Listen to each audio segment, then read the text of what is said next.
Mike, thank you for a generous introduction. And we are a part, UAB is a part of the UA system. For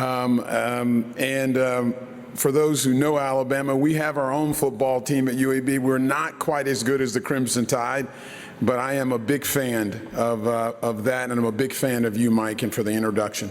So it's been my honor to serve as your 142nd president and to give this presidential address. And what I want to talk about today, and I follow the principles, there are a lot of things as I'll speak that I've learned in my professional formation, and I'll give credit. John Cameron, who's been the president of so many things, says, Selwyn, don't talk about science. Talk about something people can understand. And so I'm going to speak about history. So this history hopefully will bring some relevance to the day, a little bit of insight, and maybe uncover some things you didn't know about this period called Reconstruction. So no disclosures. But as I would begin this, I would be remiss if I didn't take a moment to truly speak about my wife, Janice, of 33 years. Mike was right. I was late in understanding how important she was to me. But once I discovered that, I have not turned back since then. She's been fundamental to my success in my profession and my success outside of my profession. She's been the leader and CEO of our house. She's developed a formation in many ways of the lives of our children. Janice, thank you for your love and support, and all of this couldn't happen without you.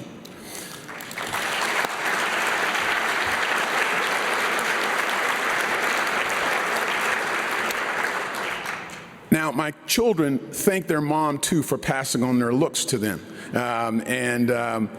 Lauren, our oldest, is the lawyer, but who now went back to business school. And Lauren, thank you for being the leader of our siblings, your siblings. Thank you for challenging them to push themselves to achieve their highest level. You've always been that firstborn leader and a high achiever. You've made good decisions, and you've made one of the best decisions as you've selected your mate, Cam Maple, who you all will be getting married in August. So we're excited about Cam and really believe you all have a bright future. So thank you for your leadership. Adrian, we've talked and written many days about medicine, and we admire your resilience, your grit, and your really intellect, but most of all, your passion for taking care of patients. And we look forward to following your career as you start your surgical journey in Baltimore. Lydia, you know growing up was hard for a surgeon and a scientist having a daughter who was an artist. I have grown to understand art, and we are proud of the 2 singles you have released. If anybody wants them, you can get them and download them, but the more people who listen, the better. And we're proud of all that you will do and you've done in Nashville. Benjamin, you told your mom and I that we counted you out and that we underestimated you. And that is true. You have exceeded our expectations as a businessman and as a future, hopefully, grad student in business school, and now with your startup company being acquired and helping build another. We're excited about what you will do for both society, because you love people, and in business, and in this weird space of cryptocurrency that's becoming more mainstream. So to understand who I am, you have to understand a little bit of where I come from. My paternal grandparents, John and Ruth Vickers, were phenomenal individuals.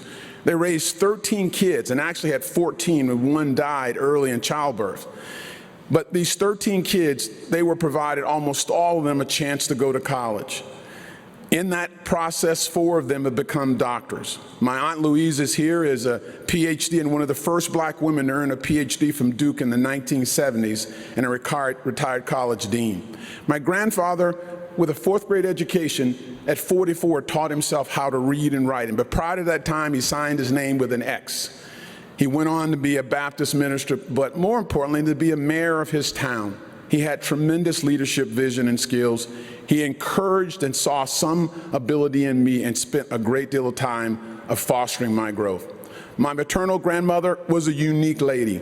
In the 1920s, she had to travel, 1920s, to travel over 120 miles to get a high school degree, and then 10 summers to get a bachelor's degree. She raised 3 kids and taught for 42 years and really drove home the passion that education was the great equalizer. As a black woman in the Deep South, where there was limited opportunity, she really instilled in us that education is what could be transformative.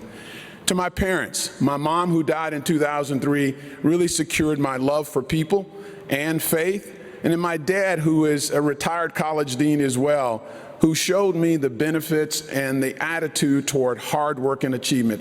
I've never known my dad to have less than 3 jobs. 8 weeks ago, he turned 90 and he's still working. And in that process, many Saturdays young boys would be playing baseball or basketball. I was either working at a funeral home with him, repairing houses which he owned, or working in a junkyard harvesting copper. Always doing the next job to improve the opportunity to move ahead. He never gave up on achievement. He was one of the first 5 black PhDs from the University of Alabama in the 1970s. He did that while maintaining a full-time job, and then secondarily went on to be a college dean and retired. Thank you, Dad, for your model and example.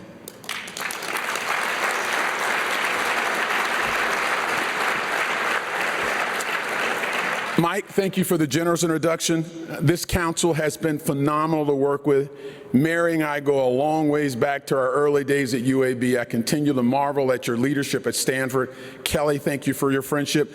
Jeff, we toiled in the trenches as residents at Hopkins. The senior leaders, particularly Chris and Ron, thank you for your guidance and leadership. Diana, I cannot wait for you to take this next step, but thank you for what you've done already as president-elect. And many of the people who are on here are so important for what I've done, and I'm very appreciative. What I've done at UAB that Mike highlighted would not have occurred without this team, and I won't go through their names in detail. They were central to our recent $100 million gift to name our school, which is no feat for a state school in the Deep South. So I'm thankful for all of their leadership and support. And likewise, I'm thankful for the team that would work with me to lead our health system. Reed Jones helped recruit me to Alabama and putting together a package that allowed that to happen. And I'm thankful for the work that Jason Alexander does for our Ascension system and Don in running our health system.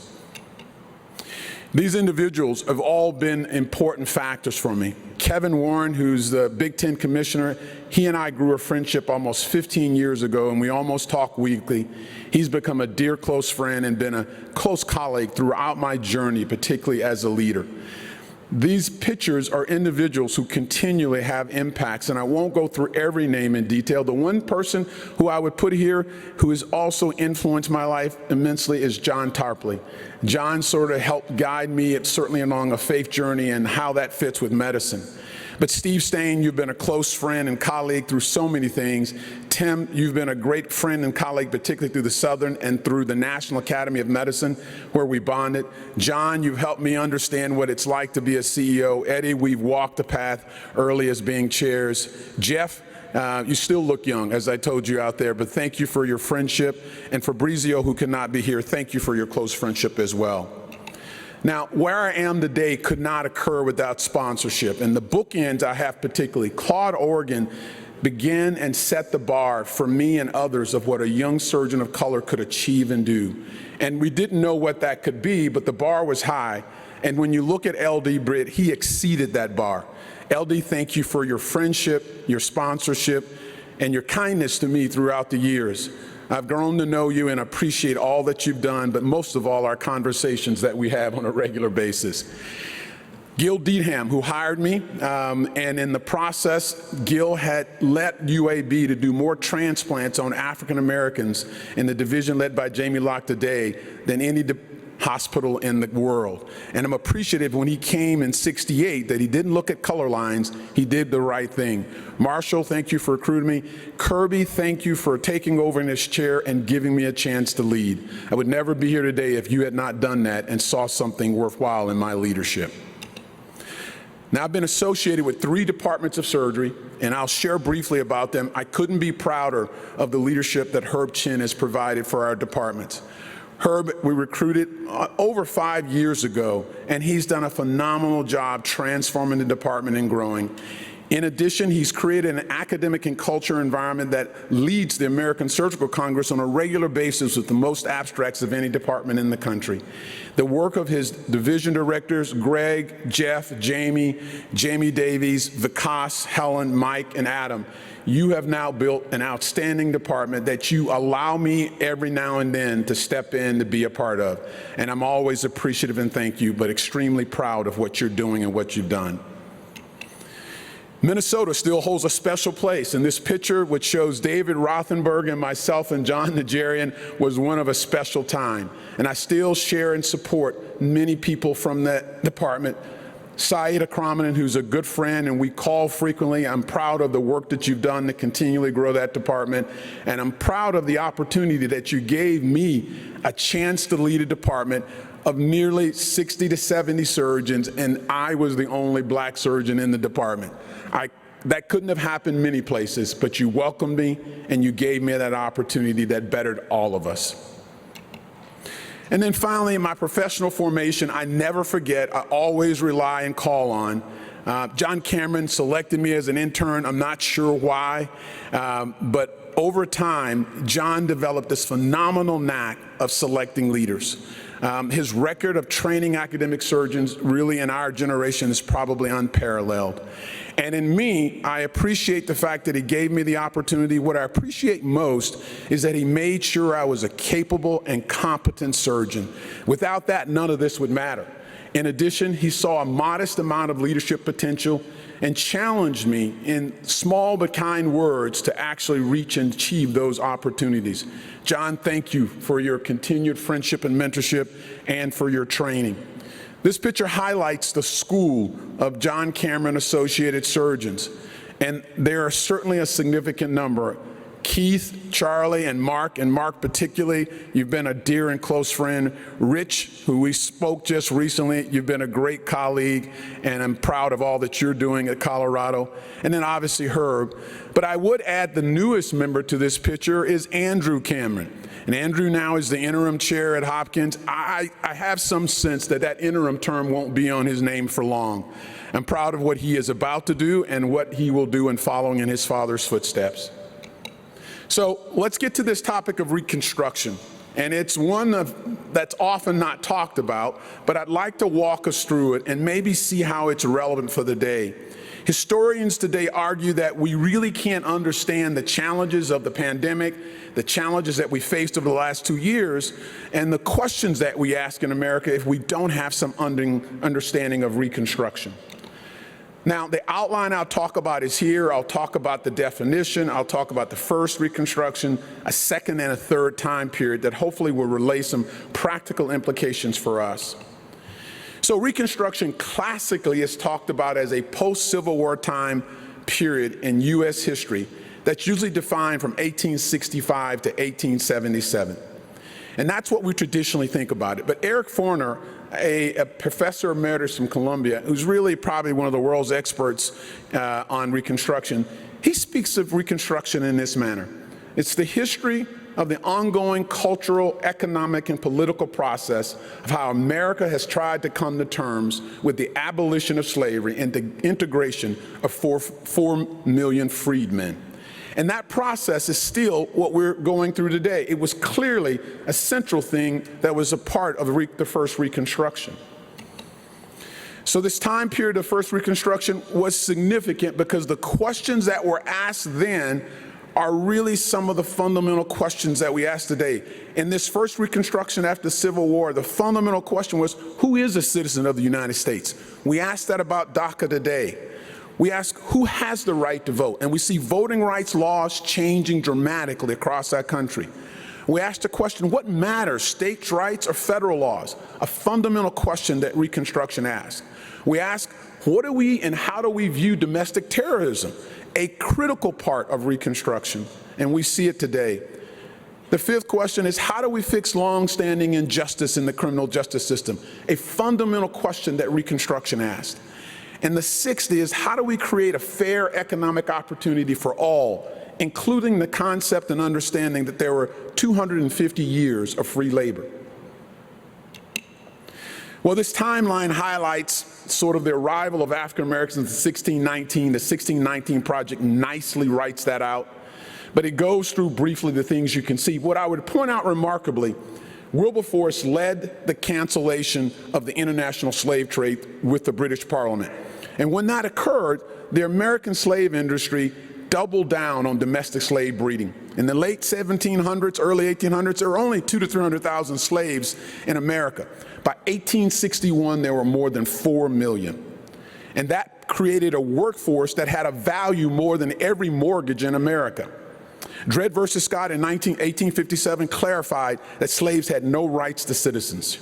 But with concern that the federal government would not allow the expansion of slavery to the western states, and the concern that it would affect the economic and way of life in the South, 11 southern states met in Montgomery, Alabama, elected Jefferson Davis as their president, and then seceded from the Union. And then Confederate forces fired on Fort Sumter, and at that time, Lincoln declared an insurrection and war.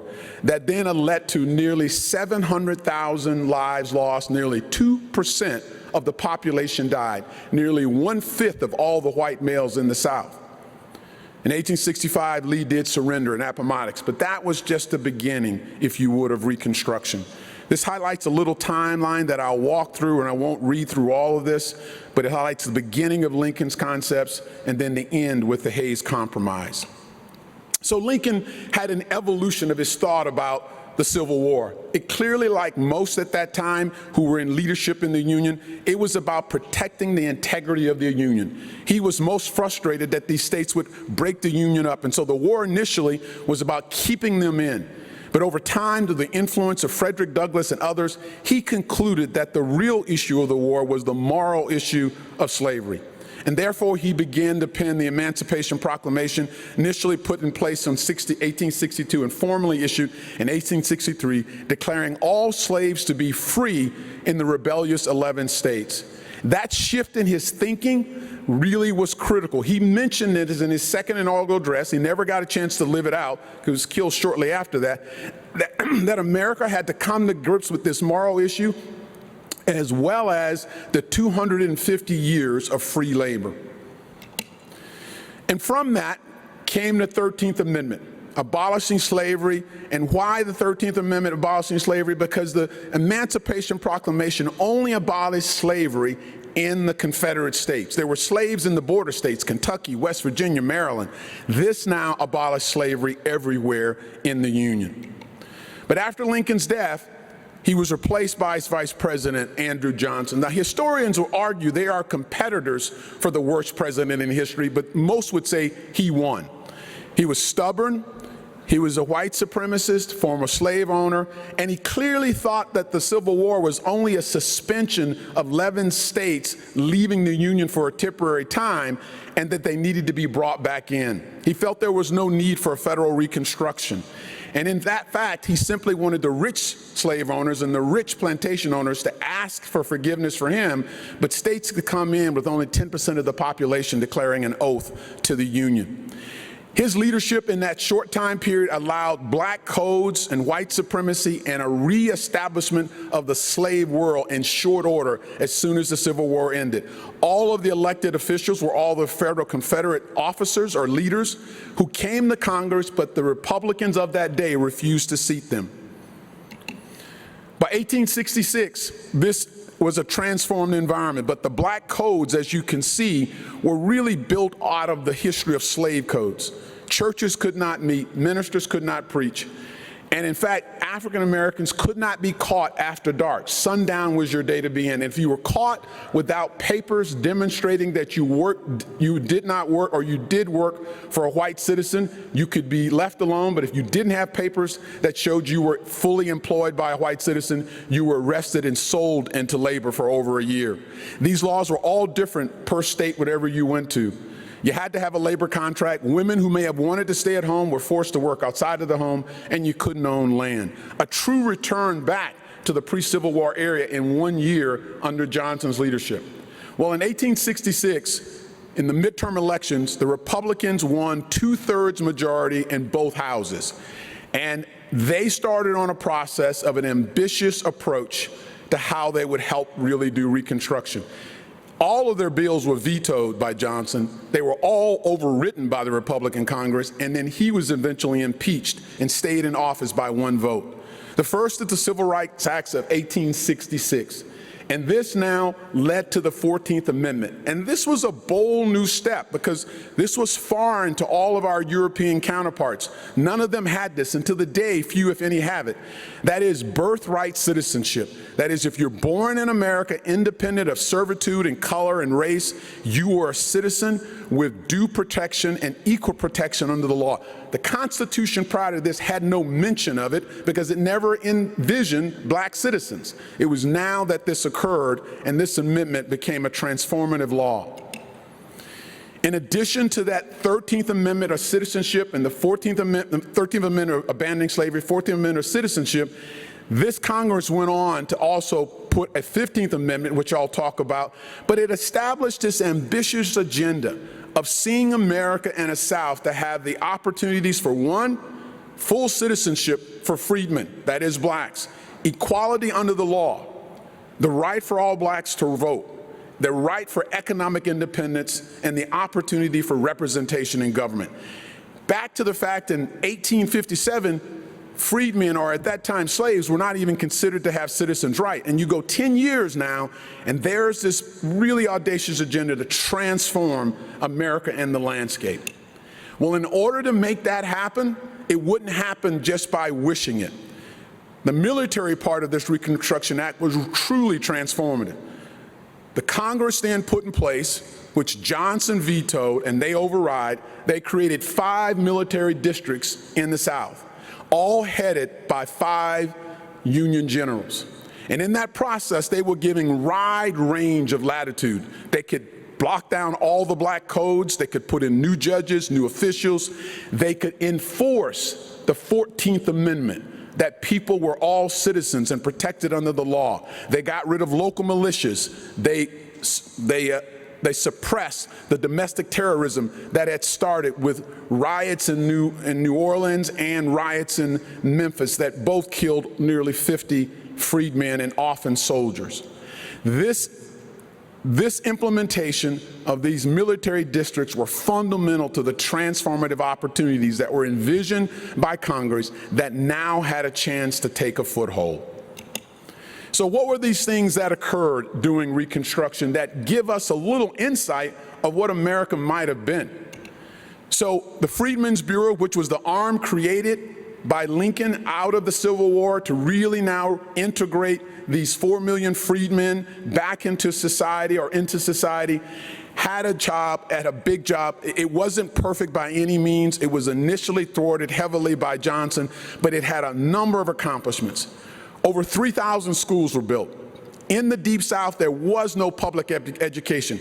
In this setting, they established public education through all of the states with biracial governments. Missionary societies allowed blacks with funds to acquire land, and freed people who now, where it was illegal up until the end of the war to learn, had an unquenchable thirst for education. And in fact, remarkably, I don't know if we've ever seen this in a time since, before 1860, the literacy rate was around 6% for African slaves. By 1900, it was over 60%. In addition, as we talk about HBCUs, we see gifts to them. Over 30 HBCUs were started during Reconstruction. There were only 3 black schools in the country where a black could go: Cheney State, Lincoln, and Wilberforce. Prior to that, no place they could get educated. There were a plethora of HBCUs now founded and established, building on that number close to 100, but they found their roots in Reconstruction. In addition, there were several medical schools that started. Howard and Meharry still lasting, but Leonard Medical College in North Carolina, New Orleans Medical College, and Louisville Medical College all were places where African Americans, not only after they got their undergraduate degree, they could pursue a professional degree in medical school. In addition, nearly 100 hospitals grew out of Reconstruction, providing places for training, for treating the sick who could not be admitted to the standard hospitals, and places for future physicians to grow. Probably most importantly, over time, the black church now was no longer controlled by legal rules by saying what you could preach. Was in the day before slavery, the major passage was slave obey your masters. But the black minister now had a free range to talk about everything from that, including the freedom of the Jewish people from Egyptian slavery. In fact, it became the center of social, political, and economic moral life for the black community as it stands today. Equally important, if not even more important, was this 15th Amendment that gave black men suffrage, the right to vote. And in fact, at the time when the 4 million slaves were freed after the Civil War, 45% of the South was African American. South Carolina, Louisiana, and Mississippi were greater than 50% African American. And if you look at these numbers, they are significant in the number of individuals that served in both public office, state, and local government. The South Carolina legislature is in fact 52% African American. But all of these states had at least 20 to 30% of their state legislators as African American. African American men on regular basis voted at the level of 80% of all people who were eligible. Grant won his election when he ran against the predecessor for Johnson. He won by 300,000 votes. 400,000 votes came from black men. And in fact, this famous picture, which I would encourage you to get, shows the first seven African-American congressmen and the first black U.S. senator that was elected. Hiram Revels in 1868 became the first African-American senator, a well-educated, wealthy man from Mississippi who represented a state that was nearly 53% African-American. The levels of representation in government did not return post-Reconstruction to 1990. There were more African Americans serving in government and leading the country until the late 90s. So think what America might have been if this were allowed to continue.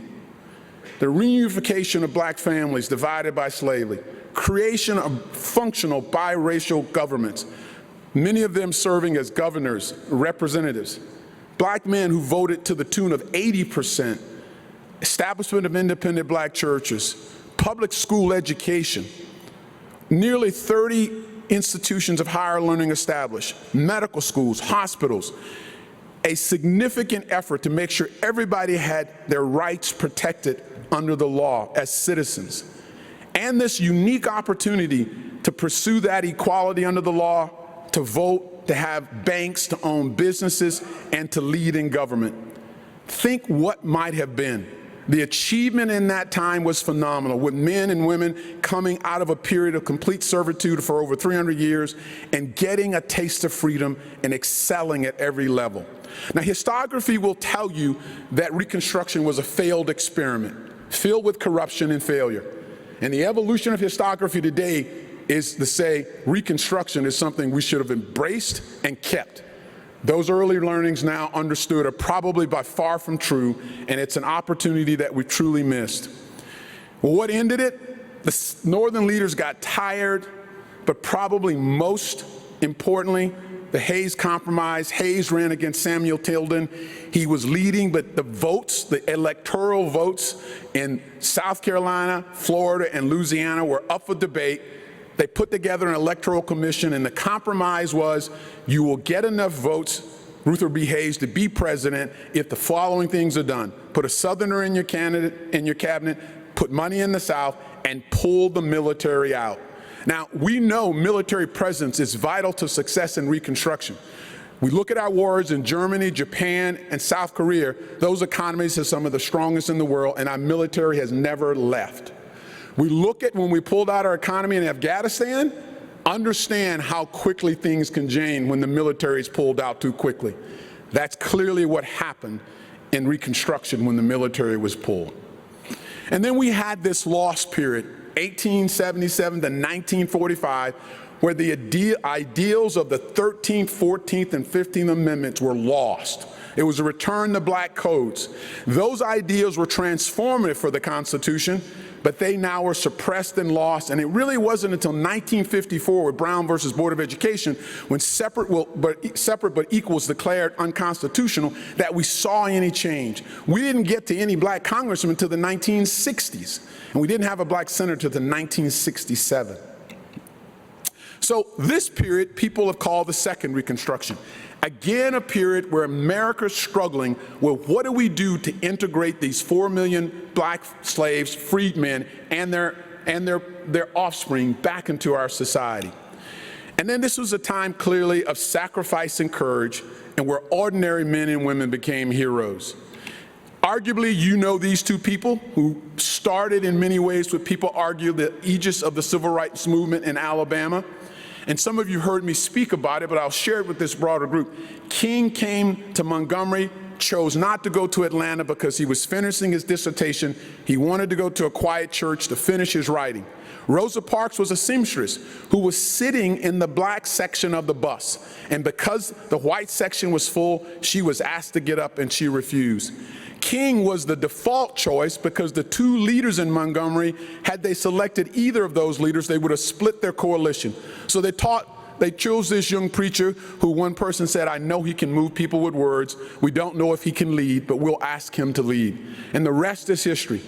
But the third figure that came to Montgomery in the 1950s, and I've given this talk a couple times, is Frank Johnson. I share it because he's an example of a man who's not black, but who changed it in many ways us back to the ideals of the 13th and 14th Amendment. He rediscovered them, and he called the law to bear them. King said he was the man who truly defined justice. Johnson grew up in a county called Winston County, Alabama, where more than 2,000 of his ancestors chose to fight in the Union Army and secede from the South, while the South fought against the North. George Wallace, his classmate in law school, said that he was the most hated man in the South and needed a barbed wire enema. And truth to that, Johnson, for 22 years, had to be guarded at work and at home by federal marshals. These decisions were transformative. Browder versus Gale was a decision that allowed the Montgomery boycott to end. Johnson led a 3-judge panel. Johnson had 23 of his decisions taken to the Supreme Court. Only one was overturned in a technicality. Lee versus Macon County Board of Education. He integrated the schools of Alabama, and he did it by holding court for 6 months on Saturday, requiring every superintendent to bring their plan for his personal approval. When Wallace didn't allow the march from Selwyn to Montgomery and Bloody Sunday occurred, Johnson passed an injunction. And after assuring that President Johnson would federalize the National Guard, he then he put forward an injunction, release of the injunction, using this concept of proportionality, saying that the level of the wrongs had a right for those who were wronged to have a proportional response. And he allowed for a safe march, which really returned the opportunity for voting rights from Selma to Montgomery. He then, in this other, I share this other piece because all of those guys who were beating those citizens, if you would, across the bridge were white policemen. Johnson then required, through a federal case, that as the state of Alabama hired troopers in 1970s, that for every white trooper, they had to hire a black trooper till they got to 25%. This is the first law, the first ruling where the term affirmative action is shared. And Johnson coined this in the concepts of where he saw this change. Well-recognized man in his time. He won the Thurgood Marshall Award. He was the second to win it. The first was Thurgood Marshall. He received the highest honor, if you would, from federal judges, the DeWitt Award, and President Clinton gave him the Medal of Honor, and Time said he was one of the most important men in America. Although Johnson was significant, probably most importantly, what leaves us today, that Birmingham certainly owns, is King's letter from a Birmingham jail. And these principles are things that we need to hold on to today. King said these 3 things, and there are others there, but 3 of them are most important. He said, number 1, we're linked. When something affects another population directly, it eventually affects the other one indirectly. Secondly, systemic unjust laws are bad for everyone, not just those who they're torn against. And injustice anywhere is a threat to justice everywhere. So to look passively when it's not bothering you is not good for anybody. And finally, King's frustration is that 8 ministers wrote him and a rabbi wrote him to say, slow down, Martin. Why are you pushing the envelope? Give it time. It will get better. King said, I struggle with that. I struggle with the fact that when someone's oppressed, that the oppressor wants to dictate the time of release. Secondly, he said, I've come to conclude that I understand the outright opposition that I have from the Klan, the Knights of the White Camellia, the white citizenry. I get that. But he says, I've come to believe that the greatest challenge and the biggest block to the success of moving the Negro ahead is the good white person. And I said, what does King mean by that? He says, the person who's comfortable with understanding that I believe in your cause, but more comfortable with the status quo because I don't want to risk myself to change it. King said, that's what concerns me the most, is the good people who will accept a weak justice, who will accept the status quo. So today we're in a period now where people call this the third Reconstruction, and this is where you come to have an opportunity. It's a time period where the still challenge is that what are we going to do with this part of our segment of America and how they're going to be functionally completely, if you would, integrated into our society for, if we so call, for the American dream. Well, it's clear now we're in a polarized environment. We've seen it play out in our politics, and we saw it play out in the election. It is also clear is that we're not the America we used to be. 55% of every child born today is of some minority descent, and we will be a very different society by 2030. We've seen that we have varied views and really polarized views of our country's history. We saw that in the Charlottesville rally. We saw that in the pulling down of the statues of Robert E. Lee. We have polarized views of our country's future. We see that in the Capitol riot of January 6th, and we struggle to understand where we go with that. And we saw it in the persistent legacy of racism in our criminal justice system. We saw it in the death of George Floyd. We saw it in the death of Ahmaud Arbery. And mind you, we saw it also in the death of Trayvon Martin. Well, in reality, we also saw it play itself out in true fashion in COVID-19. Even our former president said black folks are dying like flies. And in fact, he was true. There was a disproportionate death. You could be 25% of the population in the area, and black people were dying at the level of 50 to 60%. All because, number one, they were essential workers. They didn't have a chance to work remotely. All because they had to ride public transportation because they didn't have cars. All because they were economically challenged and lived in high-density population. All because they were living with their chronic disease. They became easy targets for this crisis. So what will we do to make a difference? And what will we focus on in order to be a difference for our country? And I will argue American surgery has led and done what's right when society has been far behind. And I think we have a chance to do that today. So practically, what can we begin to do? And these are some basic topics. Reverend William Barber from North Carolina calls this period the third Reconstruction. It's the period that we have to now take the moral stance and not be satisfied with simply being a good person, whether white or black, to be comfortable with the status quo when we know it's unjust. So, number one, avoid intellectual silos and cultural silos. Clearly, one of the greatest drivers of the separation and polarization today is that people typically only want to be around who think like them, vote like them, and look like them. We need to move beyond that. We need to interact with people, and we need to be able to call people in who differ with us rather than just calling them out. We need to build relationships with individuals who truly come from another walk of life. The reason I speak to the janitor and house worker, I want to know what their walk of life is like on a daily basis. It keeps me relevant, and it helps me understand how I can impact it. The New York Times had an article about what do we do about polarization, and it had a page with one word, and it said travel. Go see someplace different. Go see other people. Understand that your world is not the only one. Secondly, most of us would like the comfort of having diversity and justice and inclusion to fall in our laps. We want that most talented person of whatever difference they are just to show up and we get a chance to promote them and hire them. That doesn't work that way. In fact, we need to clearly be individuals who are intentional about making sure that we make a difference in DEI. And obviously equity has its rights in this process of dealing with, as America has struggled with this process of what to do with these freedmen and their offspring. But probably I would argue that it really is about inclusive excellence. And inclusive excellence is to look around your world and realize that if it's homogenous, it's not its best. It's not excellent. You need people from different walks of life, different experiences, who are just as talented, who really bring a framing to create excellence. My time in Minnesota speaking to corporate leaders, they knew if their boardrooms were homogenous, they were not globally competitive because they didn't have diversity of thought and experience. So tomorrow you'll hear from this diversity forum. These societies are taking steps to help us understand the challenges, to do the nitty-gritty hard work, in fact, to make a difference in our surgical community and to hopefully populate and spread that throughout our society. I won't go through all their names, but they're all here and they're all participating, and they hopefully will be a part of the fabric of this organization.